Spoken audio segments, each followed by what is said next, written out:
Good morning students. आज हम जिस टॉपिक पर डिस्कस कर रहे हैं वो है चुंबकीय गुण या मैग्नेटिक प्रॉपर्टीज। चुंबकीय गुण पदार्थ में किस कारण उत्पन्न होते हैं, इसके मुख्य रूप से दो कारक जिम्मेदार हैं। पहला कक्षीय गति ऑर्बिटल मोशन, दूसरा चक्रण गति स्पिन मोशन। कक्षीय गति प्रत्येक इलेक्ट्रॉन नाभिक के चारों ओर उपस्थित कक्षकों में वृत्ताकार गति करते हैं। जितनी तुलना एक वृत्ताकार तार में बहती हुई विद्युत धारा से की जा सकती है, जिसके परिणाम स्वरूप उस क्षेत्र में एक चुंबकीय आघूर्ण उत्पन्न हो जाता है। इलेक्ट्रॉनों की इस गति को ऑर्बिटल मोशन कहा जाता है। इस गति के कारण उत्पन्न चुंबकीय आघूर्ण को कक्षीय चुंबकीय आघूर्ण कहते हैं। दूसरा कारण है चक्रण गति या स्पिन मोशन। प्रत्येक इलेक्ट्रॉन नाभिक के चारों ओर गति करने के साथ साथ अपने अक्ष पर भी चक्रण करता है। जैसे पृथ्वी सूर्य के चारों ओर चक्कर लगाने के साथ साथ अपनी धुरी पर भी लट्टू की तरह घूमती है। इलेक्ट्रॉनों के इस प्रकार अपने अक्ष पर चक्रण को चक्रण गति या चुंबकीय चक्रण गति कहते हैं। इससे उत्पन्न चुंबकीय आघूर्ण को चक्रण चुंबकीय आघूर्ण कहते हैं। किसी भी पदार्थ में चुंबकीय गुण इन कक्षीय गति एवं चक्रण गति के कारण जो आघूर्ण उत्पन्न होता है उसके आधार पर होती है। मैग्नेटिक व्यवहार और ट्रांजिशन मेटल, इनमें तीन प्रकार के मैग्नेटिक व्यवहार मुख्य रूप से पाए जाते हैं: डायमैग्नेटिक, पैरामैग्नेटिक और फेरोमैग्नेटिक। इन गुणों को मुख्य रूप से अयुग्मित इलेक्ट्रॉनों की उपस्थिति के आधार पर हम समझा सकते हैं। गाउस विधि द्वारा किसी पदार्थ के चुंबकीय आघूर्ण का मान ज्ञात करते हैं। उसमें उस चुंबकीय पदार्थ में उसके भार में जो वृद्धि होती है उसको हम कैलकुलेट कर लेते हैं और फॉर्मूले के आधार पर हम उसके चुंबकीय आघूर्ण का मान ज्ञात करते हैं। किसी पदार्थ में कुल चुंबकीय आघूर्ण में कक्षीय गति और चक्रण गति का योगदान होता है। तो चुंबकीय गुण इलेक्ट्रॉन की चक्रण तथा कक्षीय गति का संयुक्त परिणाम है। Mu effective equal to under root mu S plus के म्यू एल।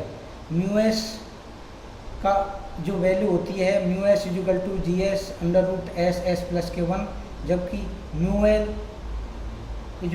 एल की कैलकुलेशन के लिए म्यू एल बराबर G L under root L L plus के 1।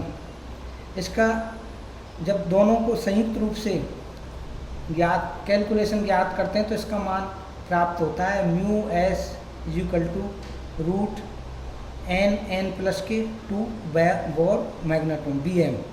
Mu effective directly proportional to N, अर्थात जितने ज़्यादा अयुग्मित इलेक्ट्रॉनों की संख्या पदार्थ में उपस्थित होगी उतने ही उसमें चुंबकीय आघूर्ण का मान अधिक प्राप्त होगा। एन यहाँ पर अयुग्मित इलेक्ट्रॉनों की संख्या है और एम एस या एस कहें ये स्पिन की संख्या है, जो कि प्लस और माइनस हाफ के आधार पर किसी का भी ज्ञात कर सकते हैं। किसी आयन पदार्थ यौगिक का जब चुंबकीय आघूर्ण ज्ञात करते हैं तो उनमें सबसे पहले अयुग्मित इलेक्ट्रॉनों की संख्या हम ज्ञात करते हैं। अयुग्मित इलेक्ट्रॉन और चुंबकीय आघूर्ण में जो संबंध होता है वो इस टेबल के आधार पर समझा सकते हैं। अयुग्मित इलेक्ट्रॉन इधर चुंबकीय आघूर्ण, जो चुंबकीय आघूर्ण को हम बोर मैग्नेट्रॉन में इकाई में प्रदर्शित करते हैं। यदि किसी पदार्थ या आयन या तत्व में अयुग्मित इलेक्ट्रॉन की संख्या 0 है तो चुंबकीय आघूर्ण का मान 0 आएगा। यदि अयुग्मित इलेक्ट्रॉन की संख्या 1 है तो उसका चुंबकीय आघूर्ण 1.73। यदि अयुग्मित इलेक्ट्रॉन की संख्या 2 है तो उसका मान 2.84 bm आएगा। यदि अयुग्मित इलेक्ट्रॉन 3 हैं तो 3.87, 4 हैं तो 4.9 और 5 है तो 5.9। इसी आधार पर किसी भी यौगिक तत्व या परमाणु का चुंबकीय आघूर्ण का मान ज्ञात कर सकते हैं। संक्रमण श्रेणी के जब तत्वों को स्कैंडियम से जिंक तक इनकी स्टडी करते हैं तो इनमें अयुग्मित इलेक्ट्रॉनों की संख्या के मान में लगातार वृद्धि होती है जब तक कि वो युग्मित होना प्रारंभ नहीं हो जाए। तो उस आधार पर इनके मान प्रथम संक्रमण के विभिन्न आयनों के चुंबकीय आघूर्ण के परिकलित मान तथा इन आयनों के जलयोजित अणुओं के चुंबकीय आघूर्ण के प्रायोगिक मान में संबंध ज्ञात करते हैं। तो प्रायोगिक मान और इनके परिकलित मान में ज़्यादा डिफरेंस नहीं आता, लगभग समान होते हैं। यदि उसमें 0 है चुंबकीय आघूर्ण अयुग्मित इलेक्ट्रॉन तो चुंबकीय आघूर्ण 0 होगा। इसी तरह 1 2 3 4 5 अयुग्मित इलेक्ट्रॉनों की संख्या बढ़ती जाएगी तो उनके चुंबकीय आघूर्ण के मान में भी वृद्धि होती जाती है। जैसे स्कैंडियम +3 पर विचार करते हैं तो इसमें अयुग्मित इलेक्ट्रॉनों की संख्या 0 है, इसलिए इनके परिकलित और प्रायोगिक मान चुंबकीय आघूर्ण के मान 0 होते हैं। टाइटेनियम +3 इसमें एक अयुग्मित इलेक्ट्रॉन है तो इसके प्रायोगिक मान और परिकलित मान लगभग 1.73 से 1.75 के मध्य में प्राप्त होते हैं। टाइटेनियम यदि 2 की बात करते हैं तो उसमें अयुग्मित इलेक्ट्रॉन की संख्या कितनी हो जाएगी? टाइटेनियम +2 में 2 हो जाती है। तो इनके अयुग्मित इलेक्ट्रॉन 2 होने से इस जो इसका सूत्र है μs बराबर √n(n+2) में रखते हैं तो इसका चुंबकीय आघूर्ण का मान 2.84 बोर मैग्नेट्रॉन प्राप्त होता है। Titanium, vanadium, chromium, manganese, iron, cobalt, nickel, copper और जिंक तक इनके अयुग्मित इलेक्ट्रॉनों के मान ज्ञात करते हैं तथा इनके प्रायोगिक एवं परिकलित मानों के मध्य जब संबंध देखते हैं तो इनके मान लगभग समान आते हैं। चूँकि मैग्नीज जो तत्व है इसमें अयुग्मित इलेक्ट्रॉनों की मान Mn+2 में अधिकतम कितना है? D5, इसलिए इनके बोर मैग्नेट चुंबकीय आघूर्ण का मान भी अधिक होगा, यानी 5 अयुग्मित इलेक्ट्रॉन होने से इनके मान क्या हो जाएंगे? 5.92 बोर मैग्नेट्रॉन प्राप्त होता है। मैग्नीज से आगे बढ़ते जाते हैं तो इनके अयुग्मित इलेक्ट्रॉनों के मान में कमी आ जाती है क्योंकि इनके इलेक्ट्रॉन आपस में पेयरिंग करने प्रारंभ कर देते हैं और जिंक तक इनके अयुग्मित इलेक्ट्रॉनों के मान 0 हो जाते हैं, इसलिए इनके चुंबकीय आघूर्ण के मान भी 0 प्राप्त होते हैं।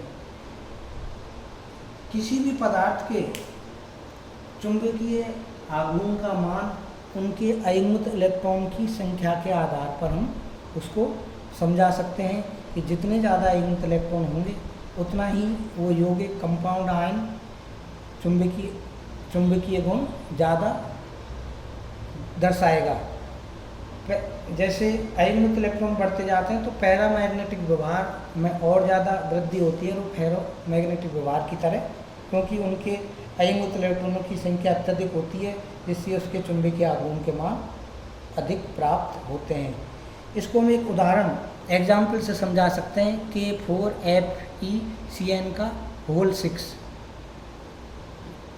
आयरन +2 की जब इसकी इलेक्ट्रॉन कॉन्फ़िगरेशन देखते हैं तो इसके d ऑर्बिटल में 3d6 इलेक्ट्रॉन पाए जाते हैं, अर्थात इसमें 4 अयुग्मित इलेक्ट्रॉन उपस्थित होते हैं क्योंकि 2 इलेक्ट्रॉन युग्मित हो जाते हैं, बाकी 4 अयुग्मित इलेक्ट्रॉन होते हैं। तो इसकी जो चुंबकीय आघूर्ण की मान है वो 4.90 होने चाहिए इस आधार पर, परंतु ऐसा होता नहीं है क्योंकि साइनाइड जो लिगेंड इससे जुड़ा हुआ है वो स्ट्रॉन्ग लिगेंड है, उसमें युग्मित होने की प्रवृत्ति अत्यधिक है, जिससे इनके जो d ऑर्बिटल में 6 इलेक्ट्रॉन हैं ये पेयरिंग कर जाएंगे और इस वजह से इनका चुंबकीय आघूर्ण का मान क्या होगा? 0 प्राप्त होता है। तो किसी भी पदार्थ के चुंबकीय आघूर्ण का मान हम इस फॉर्मूले के आधार पर ज्ञात कर सकते हैं और उसके चुंबकीय गुणों के बारे में हम स्पष्ट स्थिति बता सकते हैं।